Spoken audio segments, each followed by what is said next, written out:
What an astonishing piece of kit. Oh, this is money. This is taken over from my iPad. This thing, this lighty up thing, that is brilliant. 13 inches isn't enough. Here is my quick and dirty review of the MacBook Pro, the 13-inch M1 processor, 250 gigabytes after about 1 month of using it and my experiences with it. So far, what I can say is I'm a massive fan of it now, but I also understand why this is such an expensive product, because this has to take a beating. So I went and very quickly got myself this kind of cover case thing for it, this little plastic wrap for it. That just gives me that little bit more confidence to do that, that's it. And also, you can see, even though this is a material of plasticness, it shows up all the greasy fingerprints, or if my kids touch it with their sticky fingers and all that kind of stuff, that shows up here. I'm like, oh, I'm glad it's on this, not on the actual metal of the MacBook, because I want that to last for as long as possible. So 13 inches of real estate here, and it's so light, even with this additional case on. This is taken over from my iPad. Now, so many people normally go from laptop to iPad and use iPad. They're like, oh, an iPad's so much easier to deal with. This has, for me, has taken over from I barely use my iPad now. Additionally, I went for the MacBook Pro, which has the supposedly better battery life, and it is fantastic. Additionally, with the MacBook Pro, what you also get is a much chunkier thing, battery powering thing, and this one says 60 watts, 60 watt charger instead of the, I think if you've got the MacBook Air, it's a much smaller power brick thing here. So more power can come from this to charge that up, which means that this should theoretically charge faster, but also at the same time it means that when you connect it to a hub, a dongle, more power is able to go through this into that. I'll talk about the dongles in a second. They're quite an important thing. But yeah, so this has totally taken over from my iMac. I'm not using that anymore. And it's taken over from my iPad as well. And it's what I'm saying. One of the reasons why I understand why it's so expensive. These things need to take a beating, not just in terms of I'm taking this everywhere. If everyone knows iPad Toilet Club, so you're on the toilet on the iPad all the time, you're watching stuff on the iPad, this has almost become my Toilet Club friend as well, because it is so light, so easy, one hand walking around everywhere, that it's almost just as portable as an iPad normal, not mini, not iPad Pro, but iPad Air normal, whatever it is. And it's good. It's good. The screen on the MacBook Pro is 500 nits. Don't know what that means, but the MacBook Air is 400 nits. So that's a good quarter, 20%, whatever, more bright, which is useful on the sunnier parts of the house or during the day when it's hot. But also, what I do like on this one is that for me, I need to listen to stuff to make me to go to sleep. I listen to like sciencey, geeky, nerdy stuff to make me go to sleep. And on this, I like how I can have like a video playing, and then I can just go brightness all the way down, full black. And so I can have my headphones in there, lying in bed, full, no battery used for the screen, and it can be singing me science nerdy stuff until I fall asleep, and then wake up at like 4 a.m. and this is what I like. All I need to do is, so I leave the screen like that, it will be playing something, and all I need to do is go, and then I know it's completely off. I love that. With my iPad, I need to kind of get up and press the thumb button, get it all working. All that. It's a pain in the butt. But just having that to be able to do that. Also, this one's got a fingerprint scanner, which has, I was like, oh, do we need to use that? But that's very useful for all the passwords, all the stuff that I do on banking and all that kind of stuff. I can just go beep and it's done, fast and efficient there. A lot of people I hear have a bit of a grump about this lighty up thing. I have never had that before, never experienced that before. And I am thinking that that is brilliant. Again, one of the things which I've never seen anybody else talk about, hold on camera, stay there, don't fall over, is when you're in bed and you're lying down beside your computer and you're kind of going, oh, I just want to put the volume up a little bit. I don't need to try, like, and you're literally at keyboard level like that. You're like, what button do I press to get the volume up? All I need to know is that if I just touch somewhere up on this area here, it lights up. Again, great when you're in bed, and I can see the little dot there for brightness, and I can just go, there it goes. Instead of having to get up and go, which button is it? And then I press the wrong buttons and it screws it all up. I quite like this. Not many other uses other than changing brightness and changing volume so far. There has been some things where like you do like a video scrubbing, but again, okay, I can see why people, if they're complaining about it because it costs more because they don't use it that much and it's just for brightness, I can see why they want to get rid of it. But I like it. I think it's quite cool. I'm not requiring that to disappear. Once I've set it all up and I've got it so that the keyboard lights dim off after about 5 seconds and that dims off after about 15 seconds of non-use, it's just fantastic for lying in bed, watching stuff all night long. So battery, brightness, dimness, again, just the ability to dim that to black, fantastic while it's still on, so good. The processor and stuff in it, mind-blowing, literally, so I'm doing everything via a 1 terabyte SSD, so all my video editing stuff like that, and for my long-term storage, is going through a USB hub that I've got here, and I'm able to connect this up to my monitor up here. So when I'm actually editing video footage, 13 inches isn't enough.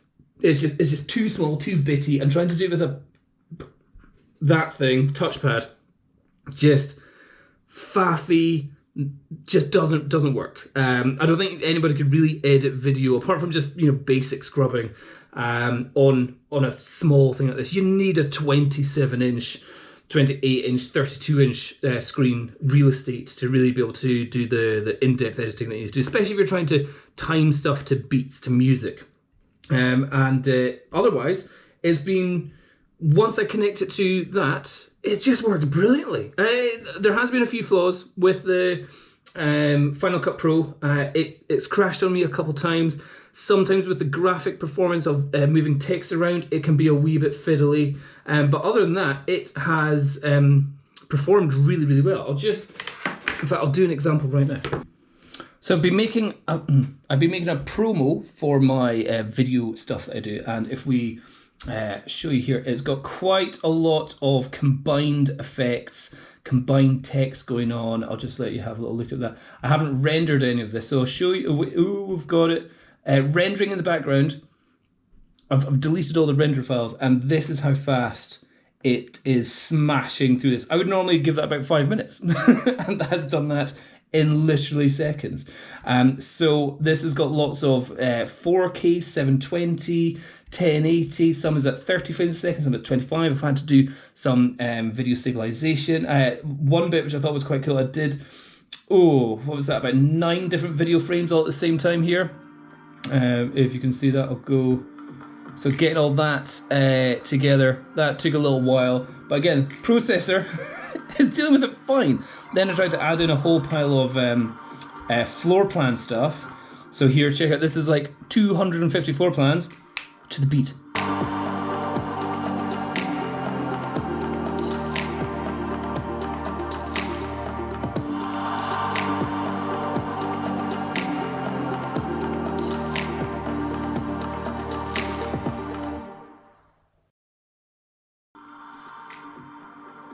And then there's the extra ones coming in from the side as well. Bah, smashing in.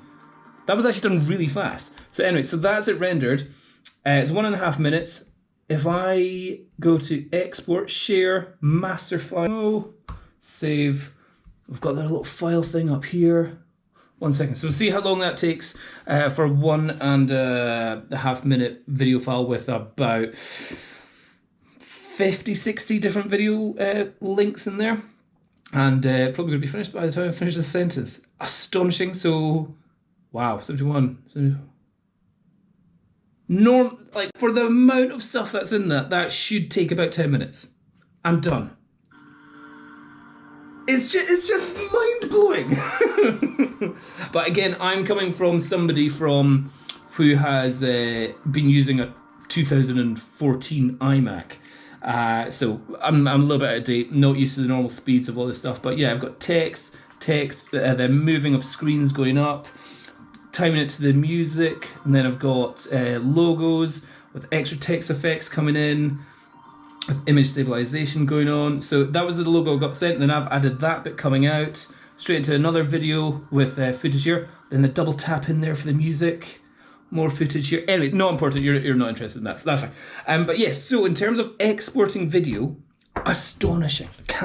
Just really good. In terms of actual editing, it's worked fantastically as well. There's been a couple glitches. I think that's more because I've been fanning around too much with adding too many effects on some things and not quite knowing the exact process to get it smoothly. But yeah, no problems there. With my GoPro Hero GoPro Hero 9, I got some 240 frames a second 1080p footage. I did some 5K footage as well. Do I even have that in here?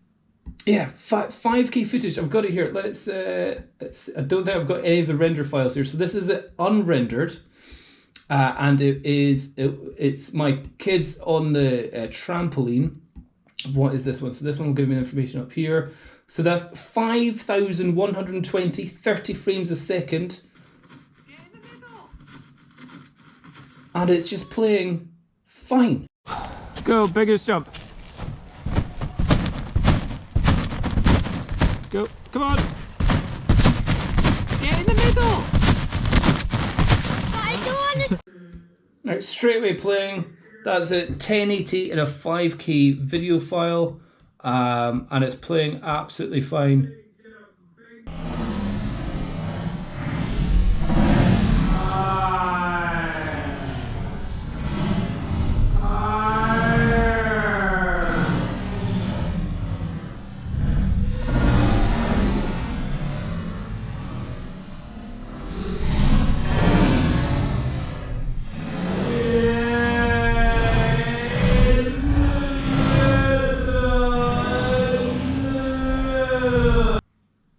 Big jump, come on.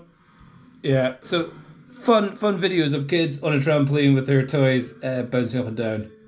In terms of my experience with that, doing fantastically, really enjoying it.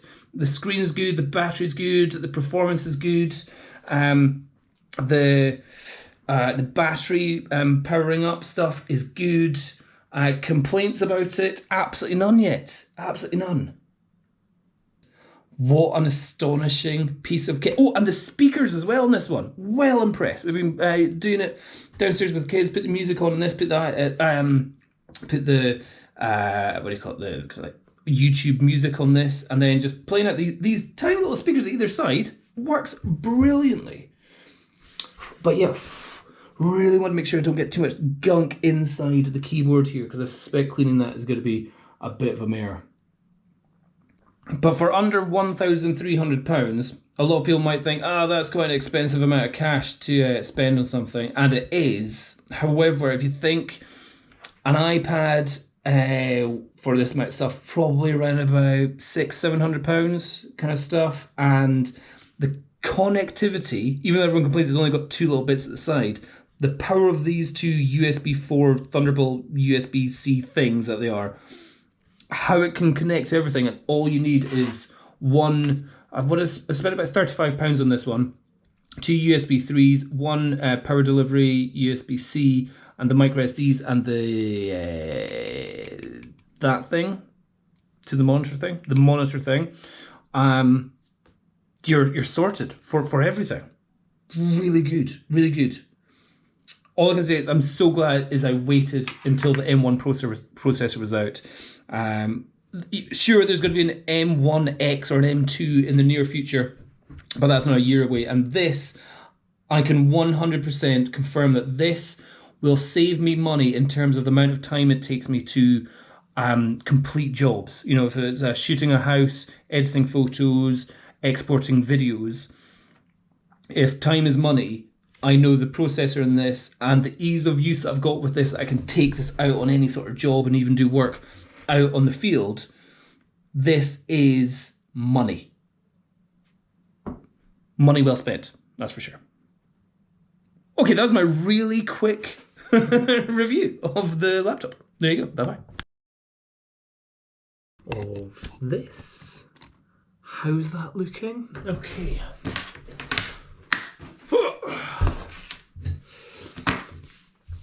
Oh look, I'm the same colour as my laptop. Nice.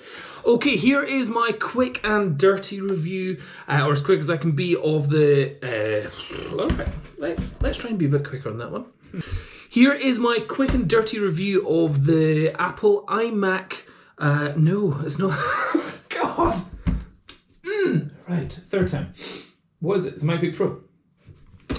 Here's my quick and dirty review of the iMac MacBook. Oh, fourth time now. Let's go for it. Here is my quick and dirty review of the MacBook Pro, the 13-inch M1 processor, 250 gigabytes.